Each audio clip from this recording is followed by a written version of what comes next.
কল্পনা করুন আপনি একজন সাধারণ কলেজ স্টুডেন্ট। একদিন হঠাৎ খবর পেলেন আপনার একমাত্র অভিভাবক অর্থাৎ আপনার চাচা আত্মহত্যা করেছেন। কিন্তু সুখ করার সময় পাওয়ার আগেই দেখলেন একদল প্রফেশনাল খুনি স্নাইপার আর ড্রোন নিয়ে আপনার বাড়ি ঘিরে ফেলেছে। আপনার অপরাধ, আপনি আপনার চাচার রেখে যাওয়া এক রহস্যময় দোকানের উত্তরাধিকারী। আজ আমরা কথা বলবো 2024 সালে অন্যতম কোরিয়ান অ্যাকশন থ্রিলার সিরিজ যার নাম এ শপ ফর কিলার্স এর প্রথম এপিসোড নিয়ে কথা বলবো। তো চলুন শুরু করা যাক। So hello everyone, welcome to cinema শহর। আর আমি শাকিল আছি আপনাদের সাথে। গল্পের শুরুতে আমরা এক গভীর নিস্তব্ধতা দেখি। জিয়ান তার চাচা সেই পুরনো বিশাল আকার এবং জনশূন্য বাড়ির লিভিং রুমে একাকী সোফায় বসে আছে। চারদিকে ধুলোজমা আসবাবপত্র আর দেওয়ালে টানানো পুরনো ছবিগুলো যেন এক অজানা বয়ের জানান দিচ্ছে। কয়েকদিন আগে তার একমাত্র অভিভাবক চাচা জিনমানের রহস্যময় মৃত্যু হয়েছে। বাথরুমে তার রক্তাক্ত নিতরদেহ দেখার ফলে সেই ভয়াবহ দৃশ্যটি জিয়ানের চোখের সামনে বারবার ভেসে উঠছে। সে মানবিকভাবে পুরোপুরি বিধ্বস্ত, চোখের পানি ফেলার মতো শান্তিটুকু তার অবশিষ্ট নেই। কিন্তু নিয়তি তাকে সুখ করা সেই ন্যূনতম সময়টুকুও দিতে রাজি নয়। হঠাৎ সেই বাড়ির নিস্তব্ধতা ভেঙে বাহির থেকে এক অদ্ভুত হাচিং শব্দ ভেসে আসছে। মনে হচ্ছে হাজার হাজার মৌমাছি একসাথে ডানা ঝাপটাচ্ছে। জিয়ান প্রথমে ভেবেছিল হয়তো এটা কোনো জোরো হাওয়া, কিন্তু শব্দের তীব্রতা বাড়তে তার বুকের ভিতরটা দক করে ওঠে। কৌতূহলী হয়ে সে যখন জানালার বাড়ির পর্দাটা সামান্য সরায় তখন তার পায়ের নিচ থেকে মাটি সরে যায়। সে দেখে নীল আকাশ জুড়ে একজাক আধুনিক কালো রঙের কিলিং ড্রোন স্থির হয়ে ঝুলে আছে। ড্রোনগুলো নিচে থাকা হাইটেক ক্যামেরাগুলো সরাসরি বাড়ির প্রতিটি জানালার উপর নজর রাখছে। ঠিক সেই মুহূর্তে ড্রোনগুলো থেকে রক্তবর্ণের লেজার রশ্মি নির্গত হয়, যা সরাসরি লিভিং রুমের ভিতরে জিয়ানের কপালে এসে স্থির হয়। সে বুঝতে পারে সে এখন কোনো সাধারণ বিপদে নেই। তাকে পৃথিবী থেকে সরিয়ে দেওয়ার জন্য এক মরণঘাতী ফাঁদ পাতা হয়েছে। এক মুহূর্তের মধ্যে শুরু হয় তাণ্ডব। কোনো আগাম সতর্কবার্তা ছাড়াই কয়েকশো গজ দূর থেকে পেশাদার স্নাইপাররা জানালার কাজ ভেদ করে বুলেট বৃষ্টি শুরু করে। বুলেটের প্রচন্ড আঘাতে জানালার শক্ত কাজগুলো মুহূর্তে ধুলোয় মিশে যায়। জিয়ান কোনো মতে মেঝেতে শুয়ে পড়ে নিজের প্রাণ বাঁচানোর চেষ্টা করে। একজন সাধারণ কলেজ ছাত্রীর জন্য এই পরিস্থিতি ছিল কল্পনারও বাহিরে। ড্রোনগুলো এবার জানালার ফাঁক দিয়ে ঘরের ভিতরে ঢুকে পড়ে। ড্রোন থেকে বের হওয়া ছোট্ট ছোট সাইলেন্স মেশিন গানগুলো চারদিকে অবিরাম গুলি ছুটতে থাকে। ঘরের মূল্যবান সোফা, ডাইনিং টেবিল, বুকশেলফ সবকিছু বুলেটের আঘাতে জাজরা হয়ে যাচ্ছে। দেওয়ালে প্লাস্টার খসে পড়ছে আর কাঠের আসবাবপত্রগুলো আগুনের গোলার মতো চুরমার হয়ে যাচ্ছে। পুরো লিভিং রুমটি কয়েক মিনিটের মধ্যে একটি ধ্বংসস্তূপে পরিণত হয়। জিয়ান যখন মেঝেতে ঝাপটে পড়ে আছে তখন তার কানে বুলেটের শাঁসা শব্দ আর ড্রোনের যান্ত্রিক গাউনি সে বুঝতে পারছে। ড্রোনের সেন্সরগুলো তার শরীরে তাপ দিয়ে তাকে খুঁজে বার করার চেষ্টা করছে। একদিকে আধুনিক প্রযুক্তির ড্রোন, অন্যদিকে অদৃশ্য স্নাইপার, মাঝখানে একা নিরস্ত্র এক মেয়ে। এই নরক যন্ত্রণার মাঝেও জিয়ানের মনে পড়ে যায় চাচার একটি কথা, যখন মৃত্যু তোর দিকে দিয়ে আসবে তখন চোখ বন্ধ করিস না, চোখ খুলে সুযোগ খুঁজবি। জিয়ান তার ভয়ের দেওয়াল ভেঙে শান্ত হওয়ার চেষ্টা করে। সে বুঝতে পারে এখান থেকে বেঁচে ফিরতে হলে তাকে কেবল ভাগ্য নয় বরং তার মস্তিষ্ক ব্যবহার করতে হবে। লিভিং রুমের মেঝেতে শুয়ে যখন জিয়ান অনুভব করছে যে বুলেটের সপাটে আঘাত তার কানের পাশ দিয়ে বেরিয়ে যাচ্ছে, ঠিক সেই মুহূর্তে তার মস্তিষ্ক এক অদ্ভুত শান্ত অবস্থায় চলে যায়। চারদিকে ধ্বংসযজ্ঞের শব্দ যেন ম্লান হয়ে আসে আর তার চোখের সামনে ভেসে ওঠে বহু বছর আগের এক নির্জন দুপুরের স্মৃতি। ছোটবেলায় যখন তার সহপাঠীরা পার্কে দোলনায় দুলতো কিংবা পুতুল খেলায় সময় কাটাতো, তখন জিয়ানের শৈশব ছিল একেবারে অভিন্ন। স্মৃতিতে সে দেখে এক জনমানবহীন ধূসর পাহাড়ের চূড়ায় দাঁড়িয়ে আছে 10 বছরের ছোট্ট জিয়ান। তার সামনে দাঁড়িয়ে আছেন গভীর চেহারার চাচা জিনমান। তার হাতে কোনো খেলনা নেই, বরং আছে একটি দূরবীন আর একটি সাইলেন্সার লাগানো রাইফেল। তার চাচা তাকে কর্কশ কণ্ঠে বলতেন, জিয়ান, লক্ষ্য স্থির করো। শত্রু যখন তোমাকে মারতে আসবে সে তোকে কান্না করার সুযোগ দিবে না। তো নিজের চোখ ছাড়া এই পৃথিবীতে আর কাউকে বিশ্বাস করবি না। ছোট্ট জিয়ান তখন ভয়ে কাঁপতো, তার চোখে জল আসতো, কিন্তু জিনমান ছিলেন অটল। তিনি তাকে শিখিয়েছিলেন কিভাবে বাতাসের গতি বুঝে নিঃশ্বাস বন্ধ করে ট্রিগার টিপতে হয়। তিনি বলতেন, দুর্বলতা শরীরে থাকে না রে পাগলি, দুর্বলতা থাকে মাথায়। তুই যদি মনে করিস তুই মরবি তবে তুই এখানেই মরে গেছিস। জিয়ানের মনে পড়ে তাদের বাড়িতে লুকোচুরি খেলাটাও ছিল এক ধরনের যুদ্ধ। জিনমান তাকে অন্ধকারে বেসমেন্টে আটকে রাখতেন এবং বলতেন, শব্দ না করে এখান থেকে বেরিয়ে আয়, যদি আমি তোর পায়ে শব্দ পাই তবে তুই হেরে গেলি। জিয়ান তখন বুঝতে পারেনি কেন তার চাচা তাকে সাধারণ মেয়েদের মতো বড় না করে একজন সৈনিকের মতো গড়ে তুলেছেন। কেন তাকে শেখানো হয়েছিল ঘরোয়া রান্নার মশলা দিয়ে কিভাবে শত্রুর চোখ অন্ধ করতে হয়, কিংবা সেফ একটা আয়না ব্যবহার করে কিভাবে স্নাইপারের অবস্থান শনাক্ত করতে হয়।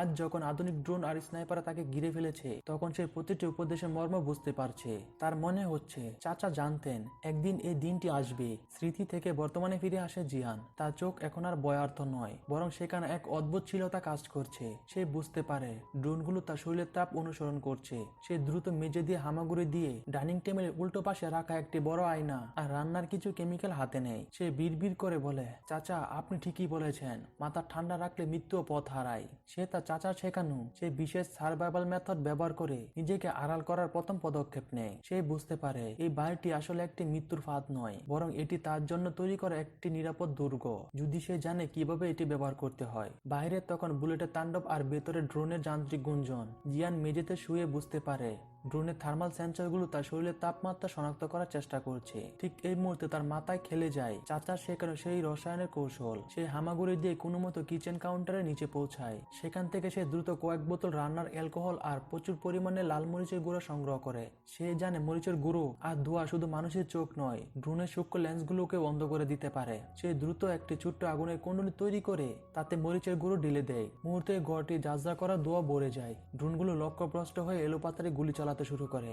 ধোঁয়ার আড়ালে জিয়ান দেওয়ালের এক বিশেষ কোণায় পৌঁছে যায়। তার মনে পড়ে ছোটবেলায় চাচা একবার দেওয়ালে হাত বুলিয়ে বলেছিলেন, জিয়ান এই বাড়িটি শুধু ইট পাথরের দেওয়াল নয়, এটি তোর সব থেকে বড় বর্ম। সে দেওয়ালের একটি নির্দিষ্ট টাইলস বা ইটের উপর চাপ দিতে সেটি ভিতরে ঢুকে যায়। বেরিয়ে আসে একটি লুকোনো প্যানেল বা সিক্রেট সুইচ। জিয়ান যখন সেই সুইচটি অন করে তখন পুরো বাড়িটি এক ধরনের যান্ত্রিক কম্পন শুরু হয়। হঠাৎ করে জানালার বাইরে সেই চুরমার হয়ে যাওয়া কাচের উপর দিয়ে বাড়ি স্টিলে বুলেট প্রুফ শাটার নেমে আসে।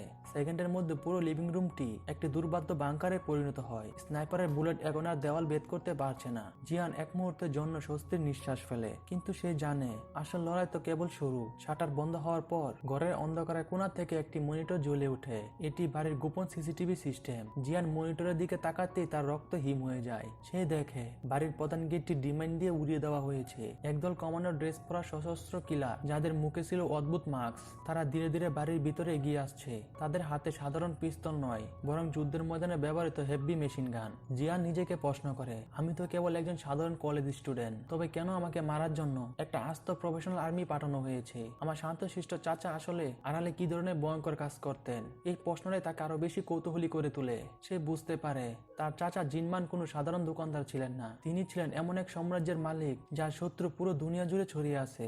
মনিটরে দেখা যায় কিলাররা এবার বাড়ির পিছনের দরজা ভাঙার চেষ্টা করছে।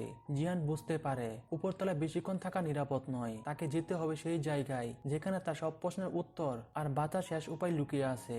বাড়ির বেসমেন্ট, সেই কিচেনের মেঝের একটি গোপন দরজা খুলে নিচে নামতে শুরু করে। অন্ধকার সিঁড়ি বেয়ে নামার সময় তার কানে কেবল কিলারদের বুটজুতা শব্দ আর নিজের হৃৎপিণ্ডের দুঃখপুকানির শব্দ বাজছে। সে জানে এই অন্ধকার শেষে অপেক্ষা করছে তার চাচার জীবনের সব থেকে বড় রহস্য মার্দেল। বেসমেন্টের অন্ধকার ঘরে জংমিন হন্য হয়ে জিনমানের কম্পিউটারের ডেটাবেস ঘাটতে থাকে। হঠাৎ সে আবিষ্কার করে যে এই মুরদেল শপিং মলটি কোনো সাধারণ নিয়ম মেনে চলে না। এটি 4টি আলাদা রঙের কোড অনুযায়ী এর গ্রাহকদের পণ্যগুলোকে ভাগ করে। জংমিন উত্তেজনায় কাঁপতে কাঁপতে জিয়ানকে ব্যাখ্যা করে, রেড কোট এরা হলো পেশাদার হিটম্যান বা বারাটে খুনি। এদের জন্য সাইটে থাকে আধুনিক স্নাইপার রাইফেল, সাইলেন্সার এবং বিস্ফোরণ। কোড গোল্ড এরা মূলত স্নাইপার বা তথ্য আদান প্রদানকারী। এদের জন্য থাকে হ্যাকিং ডিভাইস, হিডেন ক্যামেরা এবং ডার্ক ওয়েবের অ্যাক্সেস।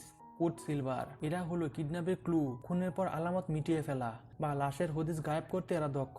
এদের জন্য থাকে অ্যাসিড, বিশেষ কেমিক্যাল আর ভারী যন্ত্রপাতি। কোড গ্রিন এই কোডটি হলো সব থেকে স্পেশাল এবং সুরক্ষিত।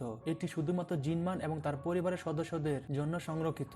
নিয়ম অনুযায়ী যদি কোনো গ্রিন কোড মেম্বার বিপদে পড়ে তবে তাকে বাকি কোডের কন্ট্রাক্টরা তাকে সাহায্য করতে বাধ্য, কিন্তু বাস্তবে দেখা যাচ্ছে উল্টোটা। জিয়ান যখন স্ক্রিনে নিজের অ্যাকাউন্টে ব্যালেন্স দেখে তখন সেখানে দেখে 18.7 বিলিয়ন উন, যা বাংলাদেশি টাকায় প্রায় 150 কোটি টাকারও বেশি। তখন তার শরীর হিম হয়ে আসে। সে বুঝতে পারে তার শান্তশিষ্ট চাচা আসলে আন্ডারওয়ার্ল্ডের এক বিশাল ব্যাংকার ছিলেন। এই বিপুল পরিমাণ টাকা এখন তার মালিকানায়, কিন্তু এই টাকা এখন তার মৃত্যুর পরোয়ানা হয়ে দাঁড়িয়েছে। ডার্ক ওয়েবের সব হিংস্র খুনিরা এখন রক্তপিপাসু হয়ে এই বাড়ির দিকে দিয়ে আসছে। জিয়া নিজেকে প্রশ্ন করে, চাচা আপনি কি আমাকে বাঁচাতে চেয়েছিলেন নাকি আমাকে এই নরকের উত্তরাধিকারী করে দিয়ে গেলেন? ঠিক এই রুদ্ধশ্বাস মুহূর্তে জিয়ানের নজরে যায় তার বন্ধু জংমিনের দিকে। জংমিন যেভাবে অবলীলে কম্পিউটারের পাসওয়ার্ড হ্যাক করছে আর সাইটটি অপারেট করছে, তাতে জিয়ানের মনে সন্দেহ দানা বাঁধে। একজন সাধারণ কলেজ স্টুডেন্ট হয়ে জংমিন এই ডার্ক ওয়েবের সম্পর্কে এত কিছু জানলো কিভাবে? সে কি সত্যি বন্ধু হিসেবে তাকে বাঁচাতে এসেছে, নাকি সেও কোনো বড় সিন্ডিকেটের অংশ হয়ে এই গ্রিন কোডের অ্যাক্সেস নিতে চায়? জংমিনের প্রতিটি নাড়াচাড়া এখন জিয়ানের কাছে রহস্যময় মনে হতে থাকে। ঠিক তখনই বেসমেন্টের উপর প্রচন্ড এক বিস্ফোরণের শব্দ হয়। কিলাররা বাড়ির ভিতরে ঢুকে পড়েছে। সিসিটিভির স্ক্রিনে দেখা যায় মাস্ক পরা একদল খুনি সিঁড়ি দিয়ে নিচে নামার চেষ্টা করছে। জিয়ান আর জংমিন এখন সেই অন্ধকারে বেসমেন্টে আকরিক অর্থেই কণ্ঠাসা। উপরতলায় তখন খুনিদের বুলেটের বৃষ্টি আর বাংচুরের শব্দ চলছে। জিয়ান বুঝতে পারে এখন আর পালানোর পথ নেই। তার চাচা সেই কথাটি এখন তার কানের মন্ত্রের মতো ভাসছে। শত্রু যখন তোর দরজায়, তখন কান্না নয়, বন্দুক হাতে নিতে হয়। জিয়ান তার সামনে রাখা একটি ড্রয়ার খুলে ফেলে, যেখানে রাখা আছে একটি চকচকে কালো রঙের পিস্তল। সে বুঝতে পারছে আজ তাকে হয় শিকার হতে হবে, নয়তো শিকারী। আর এই চরম উত্তেজনার মাঝে এই এপিসোডটি এখানে শেষ হয়ে যায়। জিয়ান কি পারবে এই খুনিদের মোকাবেলা করতে? জংমিন কি শেষ পর্যন্ত তার পাশে থাকবে? আর সব থেকে বড় রহস্য, জিনমান কি সত্যিই মৃত, নাকি তিনি আড়াল থেকে এই পুরো খেলাটি নিয়ন্ত্রণ করছে? পরের এপিসোডে আমরা দেখব জিয়ানের শৈশবে সে ভয়ঙ্কর অতীত এবং তার চাচার আসল পরিচয়। এই সিরিজের পুরো গল্পটা ধারাবাহিকভাবে জানতে চাইলে ভিডিওটি এখনই লাইক দিয়ে আমাদের চ্যানেলটি সাবস্ক্রাইব করে রাখুন। আর কমেন্টে জানান আপনি কি 2 নম্বর এপিসোডের ব্যাখ্যা দ্রুত চান কিনা। দেখা হচ্ছে পরের কোনো ভিডিওতে। ততক্ষণ পর্যন্ত সবাই ভালো থাকবেন, সুস্থ থাকবেন। আল্লাহ হাফেজ।